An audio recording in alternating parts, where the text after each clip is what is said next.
Canal Otorrino Infantil, com doutora Larissa Fabre Mendes. Olá, seja muito bem-vindo ao canal Otorrino Infantil. Hoje nós vamos continuar nossa série sobre vídeos, falando um pouquinho mais de dificuldades de aprendizado. Hoje o foco principal é sobre o assunto ronco e apneia do sono. Não sei se vocês já ouviram falar sobre SAOS, a sigla SAOS. Significa Síndrome da Apneia Obstrutiva do Sono. A síndrome da apneia obstrutiva do sono pode estar presente tanto em adulto quanto em crianças. Como o foco aqui é falar sobre otorrino infantil, eu vou falar direcionado para as crianças, tá bom? Então, primeiramente, eu vou dar uma explicação breve sobre como funciona a nossa via respiratória quando a gente dorme. Então, a gente tem que pensar na via respiratória.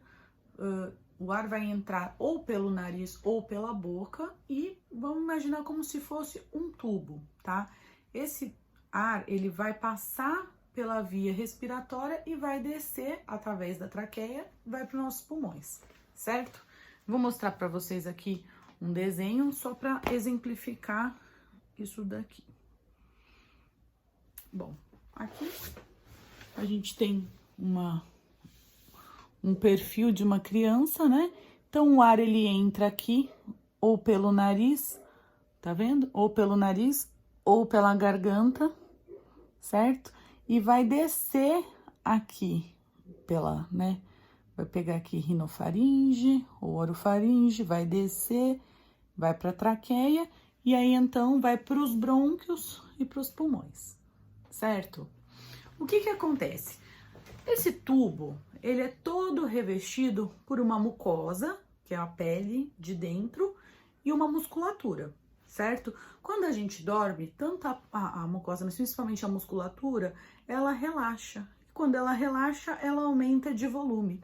Então, esse tubo, vamos dizer, que tem um diâmetro assim, quando a gente dorme e relaxa, esse diâmetro fica muito menor. Então, acaba, em alguns casos, pela vibração do ar, aquela mucosa, ela vai trepidar, vai causar o ronco. Por que isso é importante? Porque o ronco, ele pode ser um estágio antes da apneia, ou pode ser um aviso de que esteja ocorrendo a apneia. Porque toda vez que essa estrutura tá vibrando, essa mucosa, significa que ela tá entrando em contato uma com a outra. E aí essa vibração é um sinal de que o ar está tendo uma certa resistência na passagem. Em alguns casos, essa mucosa, quando ela está muito próxima uma da outra, ela pode fechar, né? E é aí que ocorre a apneia, que é uma pausa respiratória. Então a criança acaba ficando por alguns segundos sem respirar. O nosso cérebro, ele tem receptores que captam, né, percebem a queda do oxigênio no nosso sangue durante a apneia. E aí o próprio cérebro, durante o sono, manda um estímulo para que a gente acorde e volte a respirar. Porque quando a gente acorda, a gente recupera o tônus muscular. Então o músculo na hora já enrijece e abre a via aérea, e aí a criança ou o adulto, porque isso serve para adulto, essa explicação também, essa parte, acaba respirando. Bom, esse micro despertar, normalmente a pessoa não se lembra depois, então passa batido, parece que dormiu a noite inteira, mas ao longo da noite ela vai tendo esses micro despertares para conseguir abrir a via aérea e respirar. Nem sempre os pais vão perceber, então às vezes o pai e a mãe só percebem que a criança ronca, não é?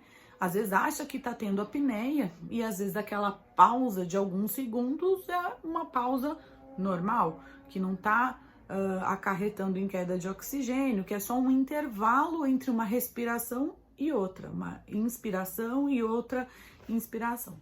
Então a gente precisa realmente de um exame para detectar se tem ou não apneia. Esse exame a gente chama de polissonografia.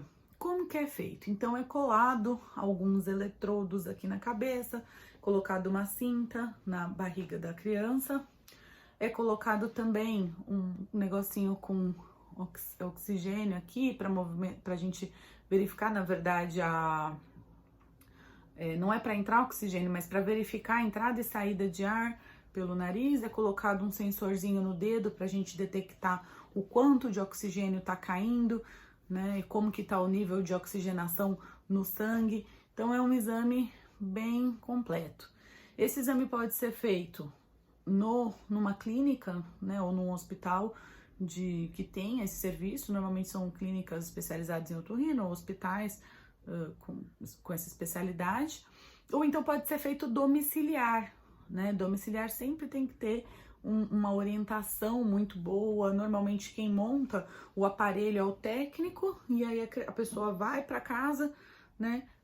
A criança dorme e volta. Tem que tomar um certo cuidado, porque em relação aos fios, porque a criança pode eventualmente se enroscar. Então, para fazer a polissono domiciliar, tem que ter uma orientação, uma idade mínima, um acompanhamento aí, uma supervisão, e tem os critérios para seguir, tá bom? Mas isso tudo vocês vão tirar a dúvida realmente na clínica que faz o exame. Em relação ao diagnóstico, então, a gente pega esse resultado da polissono, e pra gente, criança com um evento de apneia, a maioria dos consensos, isso claro, não é unânime, tá? Mas a maioria dos otorrinos tende a considerar um evento por hora, já considera que essa criança tenha realmente apneia. E qual é a causa, enfim, dessa apneia, dessa obstrução? Então, se a gente for pegar de novo aquele desenho, eu vou só, tô pegando aqui, agora eu peguei ele em preto e branco. Então, a gente tem aqui a via aérea, o ar tá entrando aqui pelo nariz. Essa carninha vermelha aqui, ó, é o que a gente chama de adenoide, que popularmente agora o pessoal gosta muito de chamar de carne esponjosa. Mas assim, em termos técnicos, a gente chama de adenoide. Então, adenoide é essa carninha. Ela normalmente está presente nas crianças aí, mais ou menos com 2 anos de idade.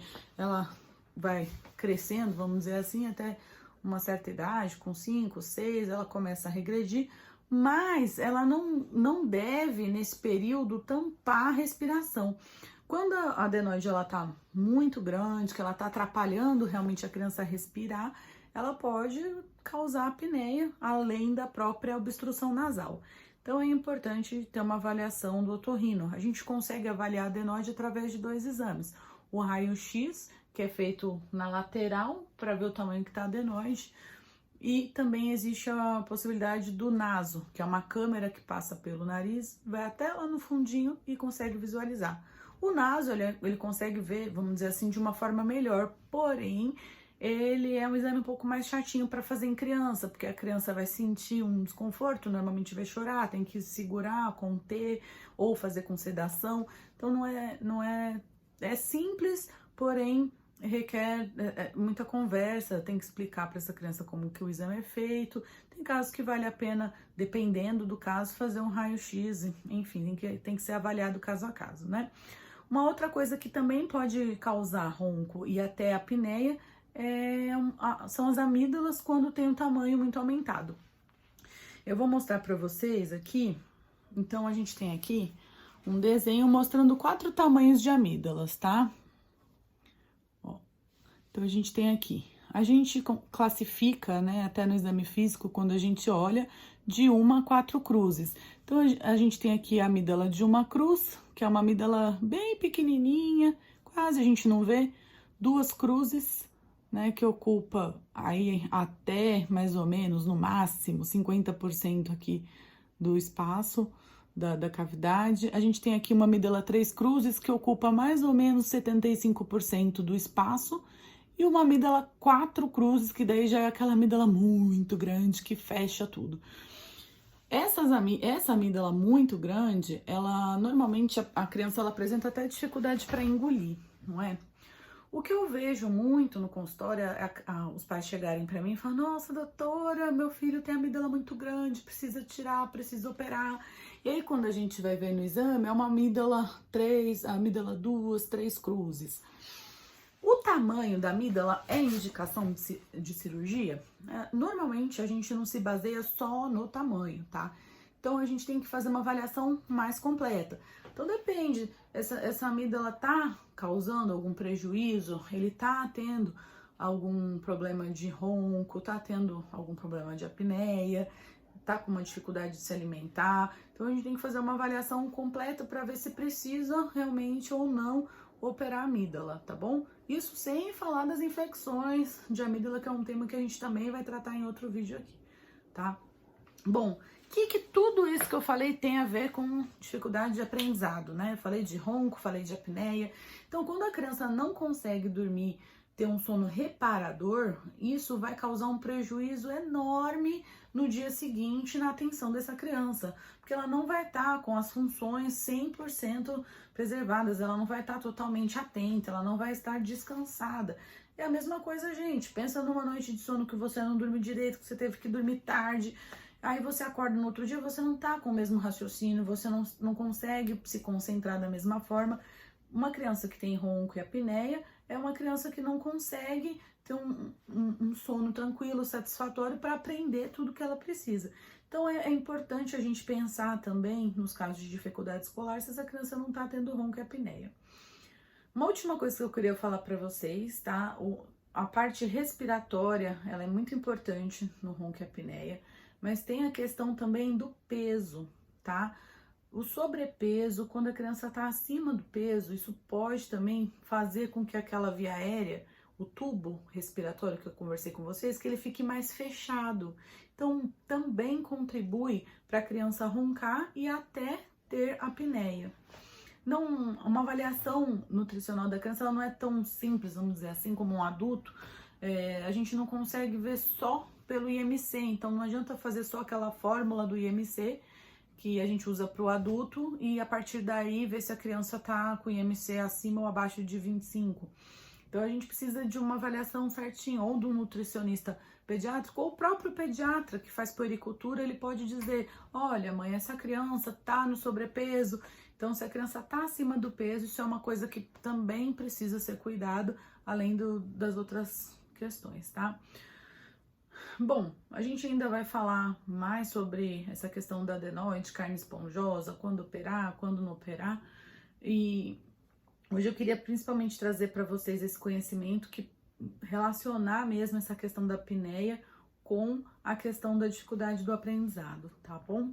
Então fiquem atentos aí às crianças de vocês.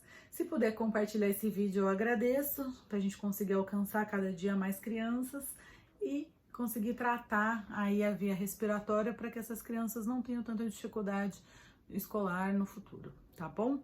Muito obrigado, se puder, se inscreva no nosso canal, ative o sininho para tocar toda vez que a gente publicar um vídeo novo e, por favor, deixe o seu like aqui, tá bom? Muito obrigada!